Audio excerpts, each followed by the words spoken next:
1858, Mississippi. The year was swollen with heat, and the land itself seemed to gasp beneath the weight of summer. July lay thick upon the delta, that old river country where fields of cotton grew like a white sea under the punishing sun. The air clung to every surface, heavy with the smell of damp earth, of tobacco curing in sheds, of animals panting in their stalls. At dusk, the horizon glowed red, and the cicadas shrieked their endless chorus, as though even the insects could not endure the silence of the fields. This was a land where every sound carried meaning. The rustle of cane meant overseers were moving.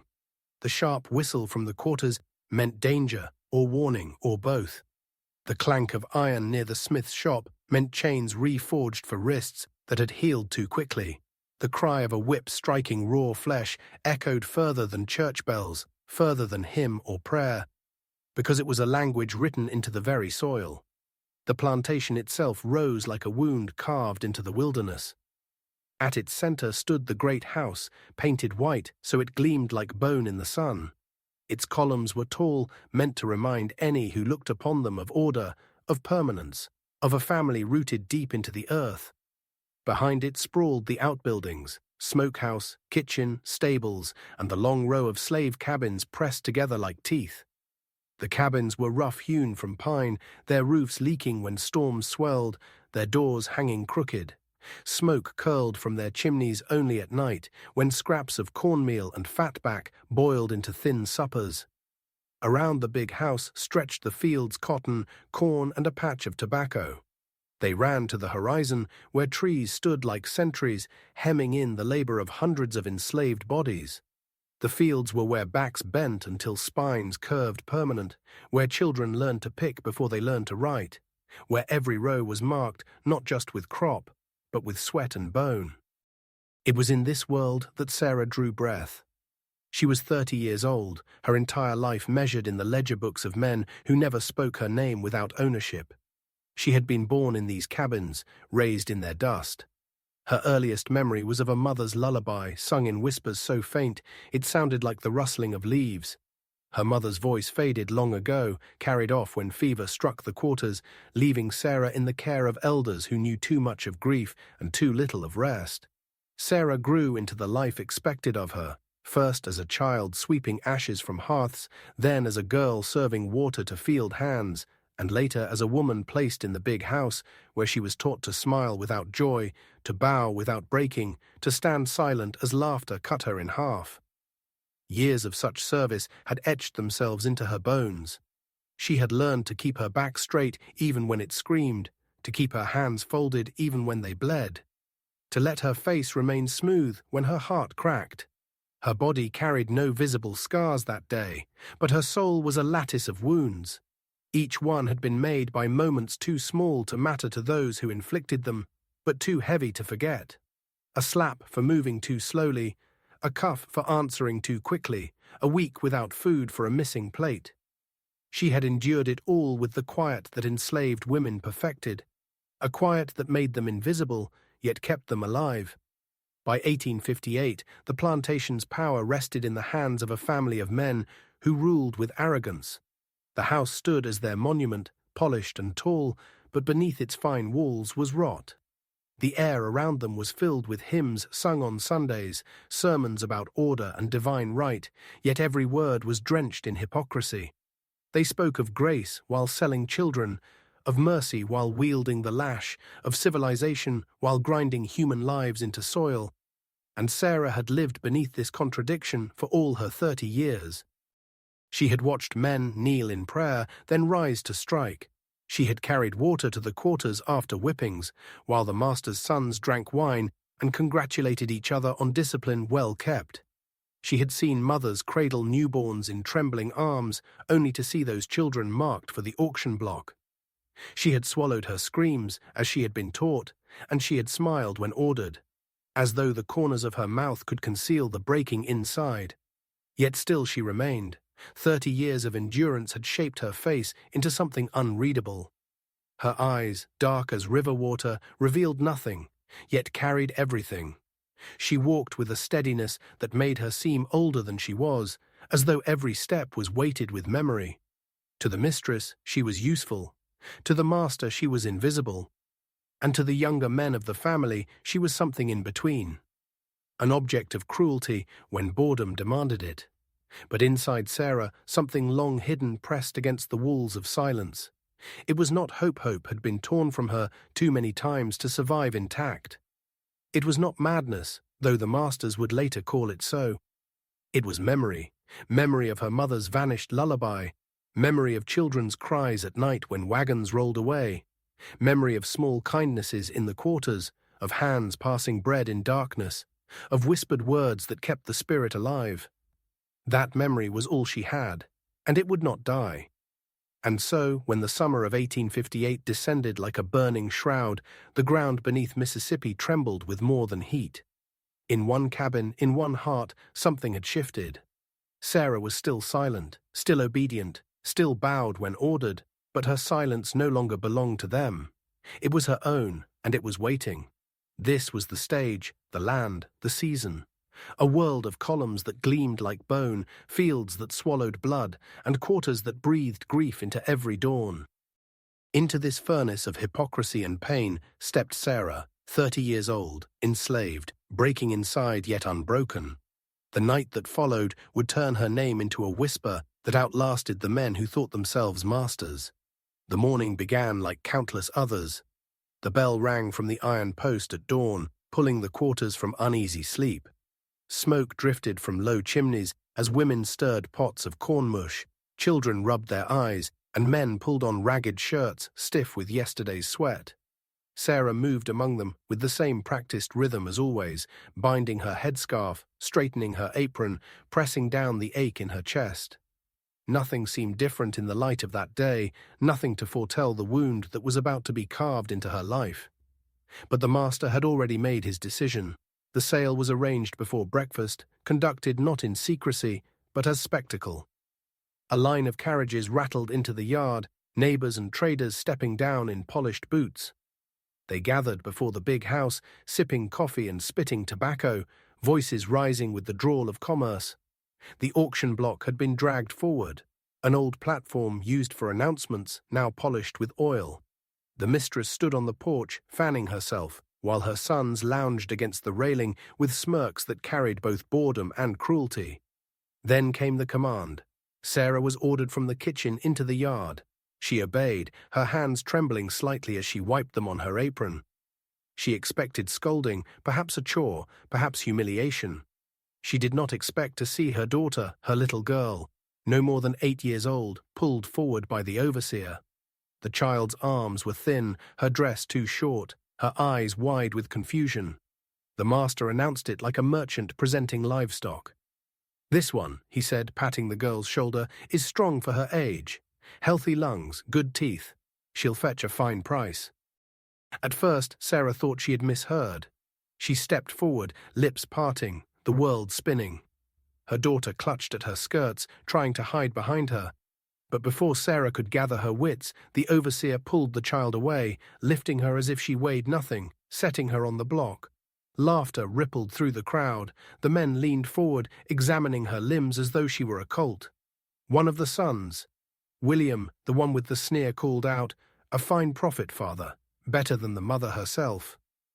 The remark drew more laughter. Sarah's ears burned, her knees weakened. Then came the moment when she broke from silence. She dropped to her knees in the dirt, raising her arms like a woman drowning. "Please, master, please, she is my only one. Let her stay. Take me instead." Her words spilled fast, her voice cracking, but every syllable was met with contempt. The master did not even look at her. Instead, he lifted a stick from the ground and prodded her as one might prod a mule. "Up," he ordered coldly. "No snivelling in front of guests. You've work to do." When she did not rise quickly enough, the stick pressed harder, lifting her chin with its crooked end. Her tears fell onto the dust, darkening it in small circles. The men chuckled. One spat into the dirt near her hand. Another muttered, "Best profit she'll ever make, losing the brat." Sarah's daughter was sold within the hour. She was lifted into a wagon, her small hands reaching, her cries thin but piercing. Sarah struggled to rise, tried to run toward her, but 2 field hands held her back under orders. She screamed, they're not words, just a raw sound torn from her chest, but it was swallowed by the neighing of horses, the clatter of wheels, the laughter of men. When the wagon rolled down the lane, it carried more than a child. It carried the last thread of Sarah's hope. Her punishment was swift. Get her to work, the mistress snapped, annoyed by the disruption. She's wasted enough time. They gave her a shovel and ordered her to the stables. There, in the noon sun, she was told to move manure pile after pile, her knees still shaking, her arms weak from grief. Every breath filled her nose with the stench of waste, every motion drove her deeper into humiliation. She labored while the men who had witnessed her shame rode off, their pockets heavier, their spirits lightened by her suffering. The day dragged on without mercy. By evening, her hands blistered, her face smeared with filth, Sarah was summoned to the house. Inside, the great room glowed with lamplight. Guests had gathered, their laughter sharp, their glasses brimming with wine. The mistress, her face pinched with satisfaction, pointed to the floor. Scrub, she ordered, on your hands. No bucket, no brush. Use rags and your strength. So Sarah bent again, this time to the polished wood of the big house. She crawled on raw palms, dragging a cloth across the boards while silk dresses rustled above her. And men discussed the price of cotton, the merits of new stock, the need for discipline among the quarters. Her tears fell silently onto the rag, blending with the water until even her grief served as cleansing. But the humiliation was not complete. One of the master's sons, Thomas, the youngest, reckless and mean, grew restless at the table. He snatched a bowl of steaming soup from a servant and with a grin splashed it across Sarah's face as she scrubbed near his chair. "That'll teach you to catch faster," he said, his laughter sharp as broken glass. The others joined in, their mirth bouncing off the high walls. Sarah cried out as the heat burned her skin, but she bit down on the scream, swallowing it as she had been trained all her life. The room swirled with smoke from cigars, with the clinking of glasses, with the sharp crack of male laughter, and there, in the midst of it, on her knees with scalded skin and trembling hands, Sarah felt something shift deep inside her. It was not sudden. It was not visible, but it was real. The fracture had begun. That night, as she returned to her cabin, her body aching, her eyes raw from weeping, she knew that the silence she had carried all her life was no longer the same. Something had split open, like the earth when thunder shakes it. A child had been stolen, her dignity ground into laughter, her pain dismissed as entertainment. The wound would never close. It would fester. It would sharpen. In the quarters, the others said nothing, though their eyes followed her. They knew. They always knew. In silence, they acknowledged her loss, but in silence, too, they acknowledged the danger for grief, such as hers could turn into something the masters feared most. Sarah lay awake until dawn, her hands pressed against her face, her skin still burning where the soup had struck. She did not pray. Prayer belonged to the men who preached forgiveness while selling children. Instead, she remembered every detail, every word, every laugh. And in that remembering, she took her first step toward the night that would make her name eternal. The house at the center of the plantation was not merely wood and plaster. It was a fortress of arrogance. Its wide porches and tall columns seemed to declare permanence, as though the cruelty within could never be uprooted. But every fortress has cracks, and Sarah, silent, unseen, enduring, was the one who noticed them. The master's family consisted of 4 men, each bearing a different mask, each cut from the same rot. They strutted through the halls like kings, but their kingdom was made of stolen lives, and their crowns were heavy with hypocrisy. Robert was the eldest, the so-called pious one. His mouth was always full of scripture, his voice low and solemn, as though heaven itself had chosen him as its mouthpiece. He led prayers before meals, knelt theatrically at Sunday service, and told visitors he ruled with mercy. Yet his whip cracked more often than any overseer's. He lashed not for escape attempts or open rebellion, but for glances held too long, for a word spoken too sharply, for nothing at all. Sarah had seen him strike a boy for humming a tune, then bow his head in prayer minutes later, thanking God for his bounty. His cruelty was not rage, it was order, precise and cold, delivered with the righteousness of a man convinced of his own purity. William, the second son, carried no scripture. His mouth was filled instead with laughter that cut like a blade. His sneer never left him, a twist of the lips that turned even in silence. He was the one who prowled the quarters when darkness fell, the one who took young girls into the barn under the pretense of work. Everyone knew. No one dared speak. When the girls returned, eyes vacant, dresses torn, William laughed loudest at breakfast, his plate heaped high, his boots tapping the floor. Sarah had learned to keep her daughter from his path, though in the end it had not saved her from being sold. William's appetite was endless, not only for flesh but for power, the thrill of taking what he wanted simply because he could. James was quieter. He spoke less, and that silence was more frightening than Robert's scripture or William's laughter. He had a habit of watching standing in doorways, eyes narrowed, mouth expressionless. When punishment was ordered, James was often the one to carry it out. He moved without words, his lashes steady, his blows measured, as though violence were an art he performed for himself alone. Sarah had once seen him strike a man until he collapsed, then kneel beside him to whisper something in his ear, words no one else could hear. The man had died by morning. James had never raised his voice, never cursed, never prayed. He was cruelty distilled into stillness, and that stillness was the most dangerous of all.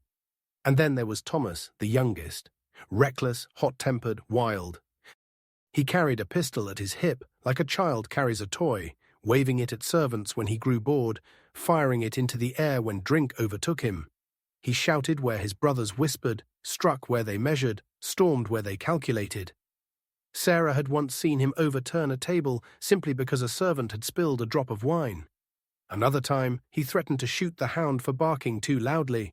His cruelty was clumsy but explosive, unpredictable as lightning, and in that unpredictability lay its own terror. Together the four men formed a household of contradictions, piety, lust, silence, and rage. But beneath their differences, they shared one truth: they believed themselves untouchable.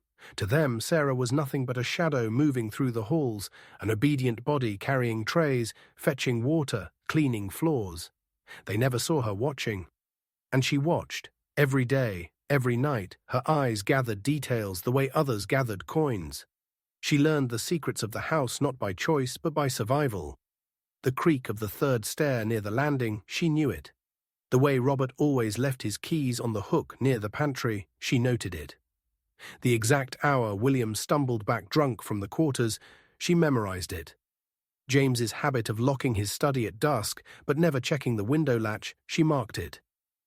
Thomas's pistol, left on the table when he drank too heavily, she filed it away. In the kitchen, Sarah's hands sharpened the mistress's knives every morning. She drew the blade across the whetstone, slow and steady, until it gleamed. She told herself it was duty, yet each pass of the steel whispered something else. The knife was not just a tool for cutting meat, it was a promise waiting. Outwardly, Sarah remained obedient. She lowered her eyes, spoke softly, nodded when spoken to. She scrubbed the floors on her knees, polished silver until it gleamed, carried trays laden with food to the very men who had mocked her grief. But inside, her silence had hardened. It was no longer submission, it was gathering.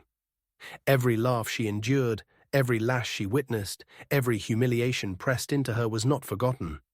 It was stored, like kindling piled in a dark place, waiting for the strike of flint. The quarters whispered, though not too loudly. They saw her burn marks from the soup, saw her hollow stare after her daughter was sold. They knew she walked with grief coiled tight around her, yet they said nothing. Silence was safety, but in their silence they gave her room. And Sarah filled that room with memory. At night, when the house quieted and the lamps dimmed, Sarah lay awake, her body still but her mind restless. She replayed every sound, the squeak of hinges, the rhythm of footsteps, the clatter of keys. She traced every weakness of the men who ruled her life. She thought of the knife, gleaming even in shadow, and though she did not yet name it, she was shaping a plan. No one noticed. To the mistress, she was simply useful. To Robert, invisible. To William, beneath notice except when he needed amusement. To James, a shadow. To Thomas, a target for mockery. They saw nothing of the fire beneath her silence, but the house had begun to shift. The air felt heavier when Sarah entered a room, though no one could say why. The stairs seemed louder under her steps, though she walked as softly as ever. The knife gleamed sharper, though she claimed it was only her duty. The masters believed themselves gods, untouchable within their kingdom of white columns and black chains. But gods can bleed. Sarah knew. She was counting. She was remembering. She was waiting. And in that waiting, the house became something else. Not a fortress, but a stage. A stage upon which silence would one day erupt into a reckoning none of them could imagine. Evening fell like a velvet lid over the delta, pressing the heat into the house until the walls seemed to sweat. Lanterns kindled along the gallery and swung with the slow breath of night. From the kitchen came the steady chorus of labor, kettles murmuring, spoons clinking, fire sighing through the stove's iron throat.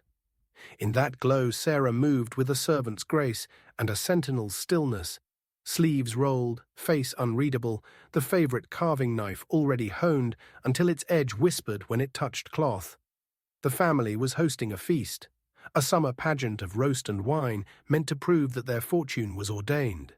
Neighbors arrived in polished boots and perfume that could not drown the smell of money's making. Laughter lifted in bright handfuls and fell again like coins into a box.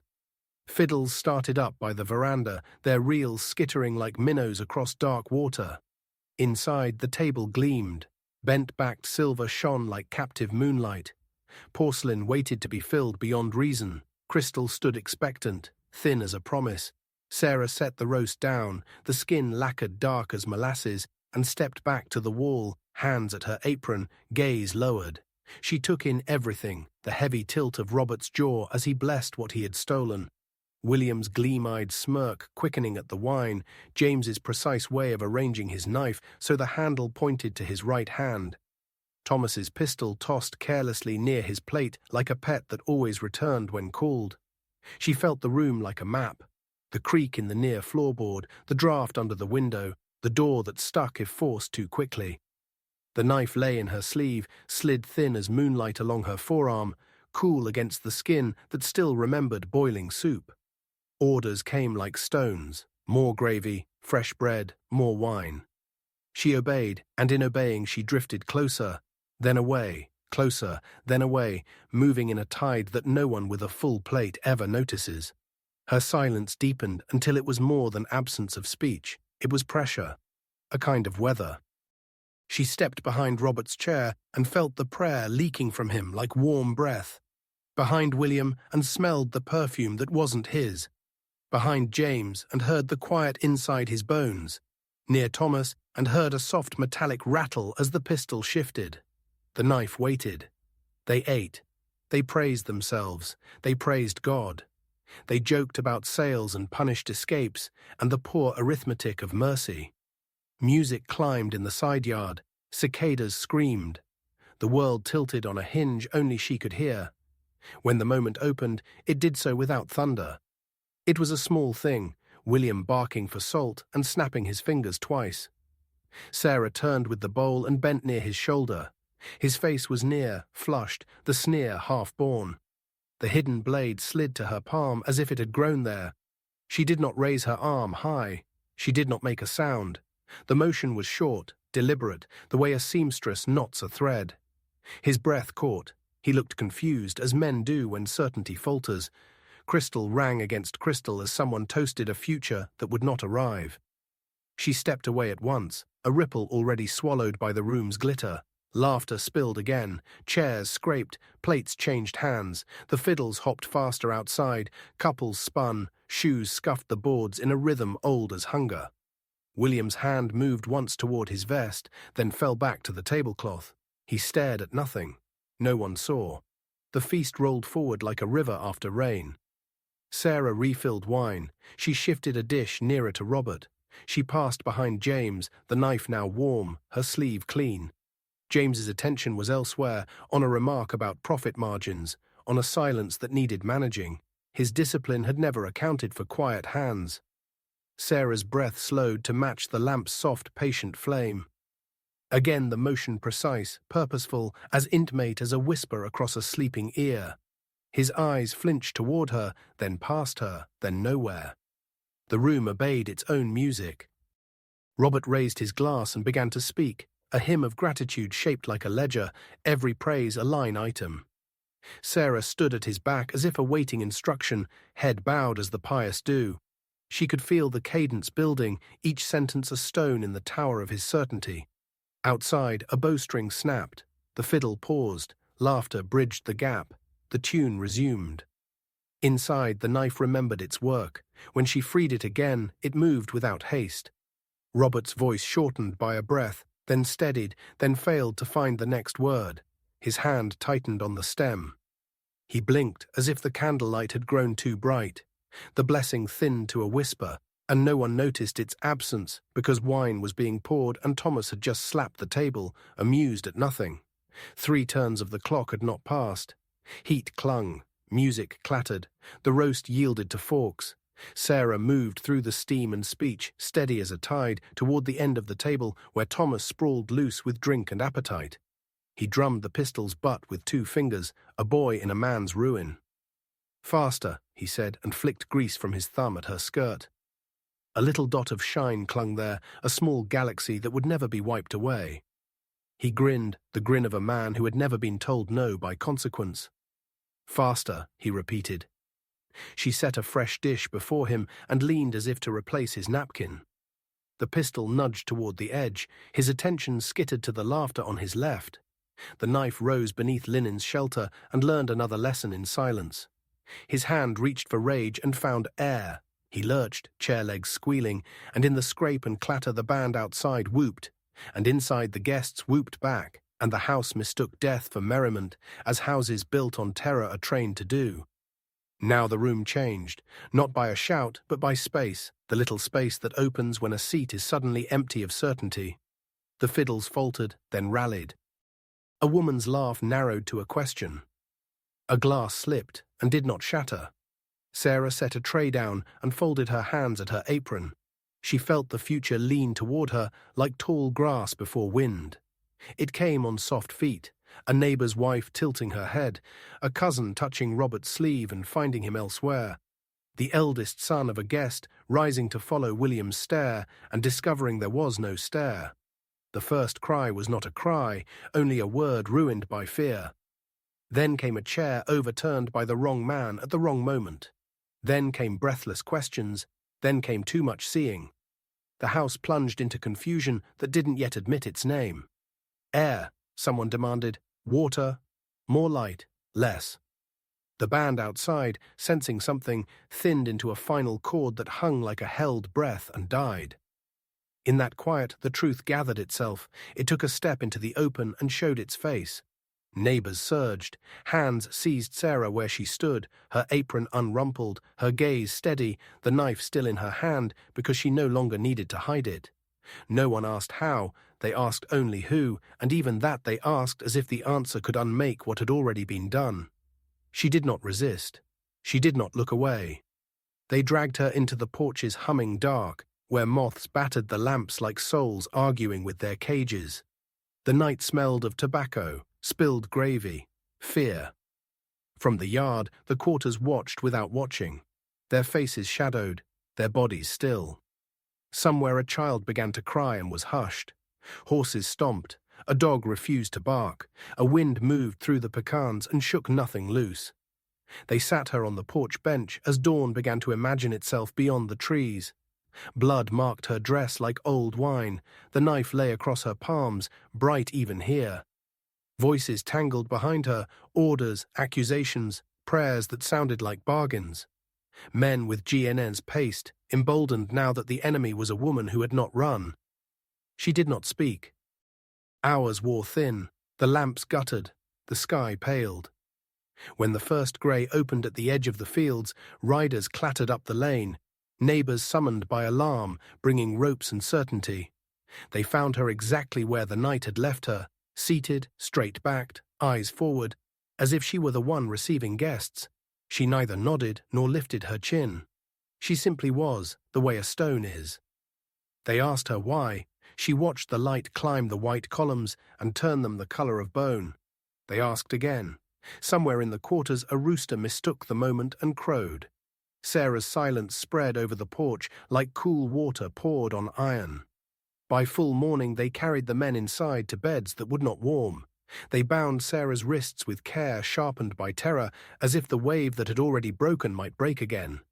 They led her down the steps. The yard opened around her, a theatre suddenly emptied of music. She did not stumble, she did not plead.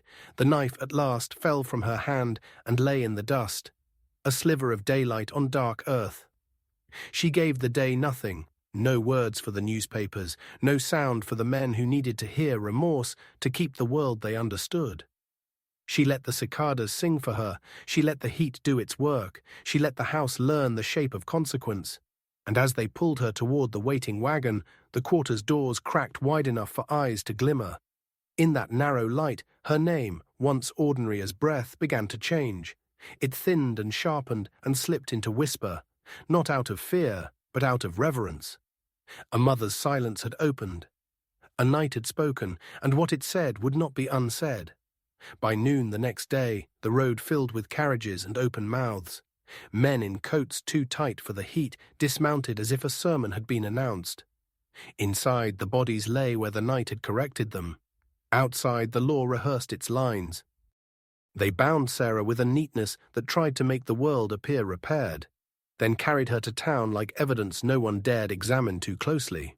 Newspapers arrived before understanding.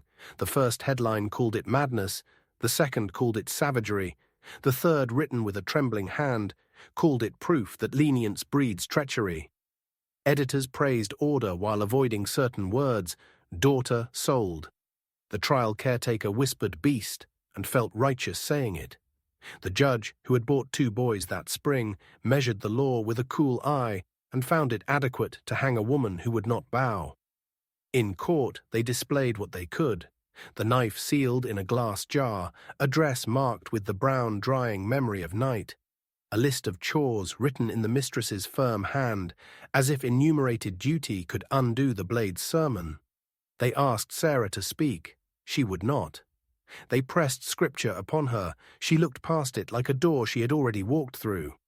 When forced to stand, she stood like a column that had remembered it was stone long before paint. Witnesses said what they were permitted to know. She was quiet. She was obedient. She had never given trouble. She had sharpened the kitchen knife each morning, as all good housewomen do. From the benches, neighbors nodded. Order depends on predictable sorrow.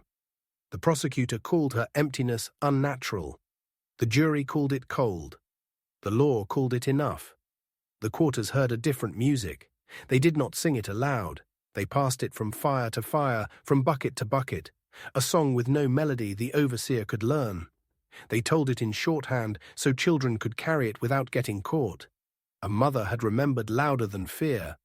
They repeated the details that mattered. How she waited for the instruments to drown the first cry.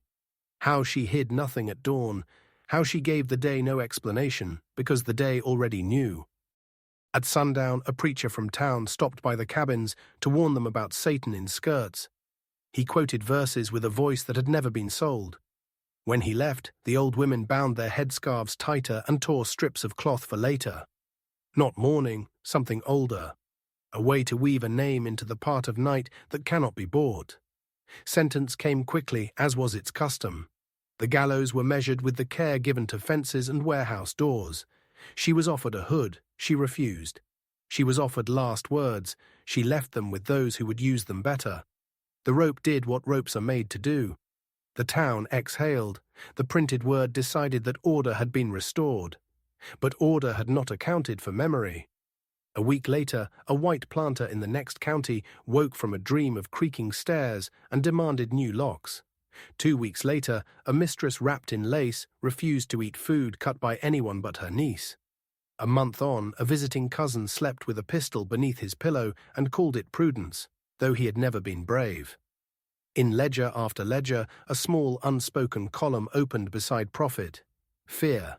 Meanwhile, her name travelled barefoot. It moved along wash lines and through kitchens, across fields at dusk, where men whispered without turning their heads. It crossed into prayers without asking permission and sat down beside the old psalms. Some called her wicked, but only in daylight. At night they called her mother in a tongue older than Sunday. When a girl felt the barrel of a son's gaze upon her back, the women said, Remember Sarah? When a boy asked why the knife must learn to shine, the men said, so daylight can see the truth. Years would pass, and those 4 men would remain exactly where she left them, in stories that mothers used to harden breath, in warnings that bent the path of daughters away from certain doors, in the tightness that entered a master's voice when the kitchen went quiet. Court records would list a crime and a rope. Newspapers would list a lesson about lenience, but the quarters would list a daughter taken in the morning and a night that refused to forget. Not saint, not monster, a woman who measured the world against a child's absence and found the world unworthy. Her legend did not shout, it pressed its palm over the mouths of the living and made them listen. And in the hush that followed, a vow formed thin at first, then iron, never again without a price.